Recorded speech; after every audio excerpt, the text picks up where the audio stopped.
Assalamualaikum warahmatullahi wabarakatuh. Hai teman-teman, bagaimana kabarnya pada hari ini? Semoga sehat semuanya ya.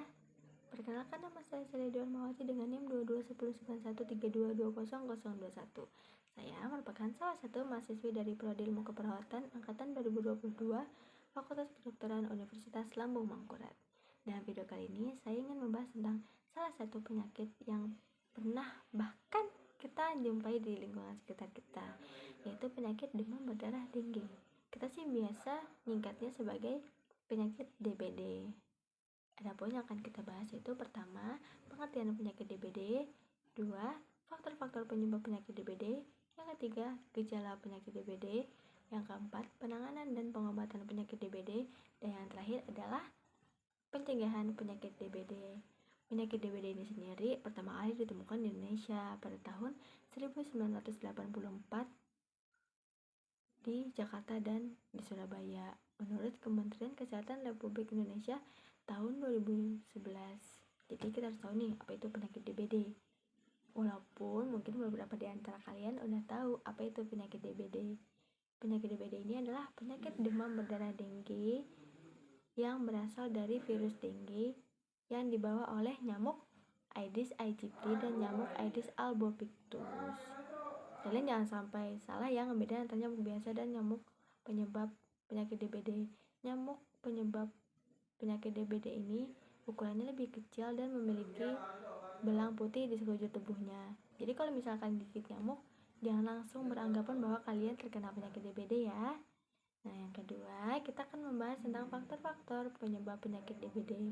Yang pertama, kemiskinan. Kemiskinan membuat seseorang tidak mampu menyediakan rumah yang layak, pemasukan air yang bersih, dan juga pembuangan sampah yang layak.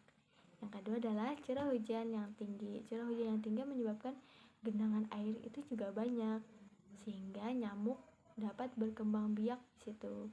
Kan tempat perkembangbiakan nyamuk itu di air, bertelur, jentik-jentik itu di air. Yang ketiga adalah kepadatan dan mobilitas penduduk, terutama mereka yang suka bepergian ke tempat yang tropis. Lalu kita akan membahas tentang gejala penyakit DBD. Semisal nih kalian tidur terus pas bangun tiba-tiba badan udah bentol, jangan langsung beranggapan bahwa itu tuh terkena penyakit DBD ya. Bisa aja kan nyamuk biasa yang menggigit kalian. Nah, gejalanya ini muncul setelah 4-7 hari terkena gigitan nyamuk Aedes aegypti atau nyamuk Aedes albopictus. Jadi nggak langsung kelihatan ya gejalanya. Nah, yang pertama gejalanya itu adalah demam tinggi. Yang kedua, nyeri pada tubuh seperti nyeri otot, nyeri sendi, dan juga nyeri tulang. Yang ketiga adalah pusing dan sakit kepala. Yang keempat, sakit pada belakang mata. Yang kelima adalah mual bahkan muntah secara terus-menerus. Nah, yang terakhir adalah ruam merah di sekujur tubuh. Lalu, apa penanganan dan pengobatan yang terjadi setelah gejala penyakit DBD ini menghampiri kita? Yang pertama adalah minum air putih yang banyak. Yang kedua, kompres air hangat. Dan yang ketiga, meminum obat peredam demam jika memang demam itu tingginya itu secara terus menerus, gak turun-turun, berarti kita harus minum obat peredam demam. Nah, semisal juga gejala-gejalanya ini mengkhawatirkan seperti muntah disertai darah, kecemasan yang tinggi, dan lemasnya itu udah lemas parah banget, kita itu langsung bawa ke rumah sakit atau pusat tenaga kesehatan terdekat ya. Jangan ditunggu sampai berhari-hari bahkan sampai berminggu-minggu. Harus cepat ditangani karena penyakit DBD ini dapat menyebabkan kematian.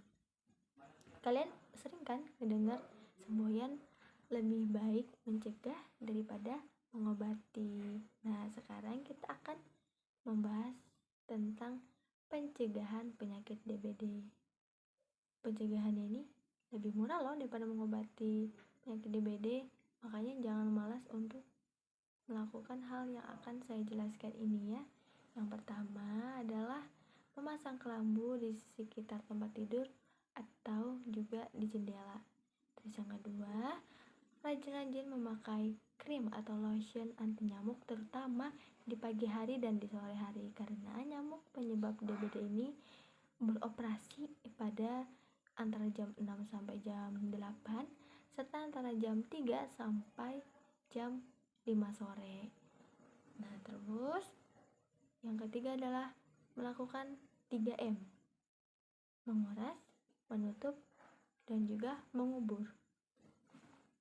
Menguras kamar mandi minimal 1 kali seminggu.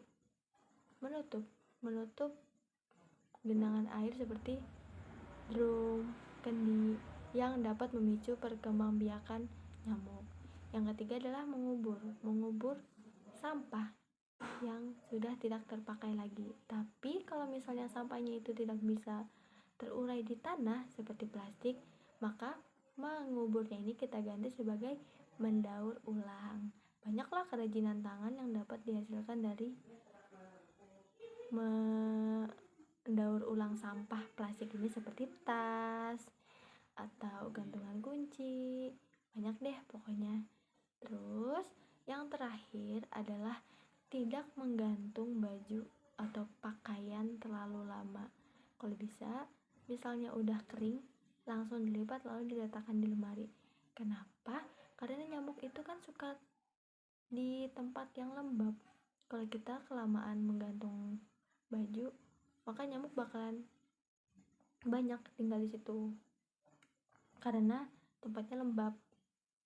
Mungkin itu saja dari saya.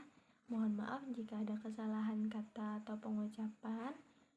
Saya mohon untuk koreksi saya agar dalam video selanjutnya itu sudah lebih baik lagi. Selamat tinggal. Bye bye semuanya. Assalamualaikum warahmatullahi wabarakatuh.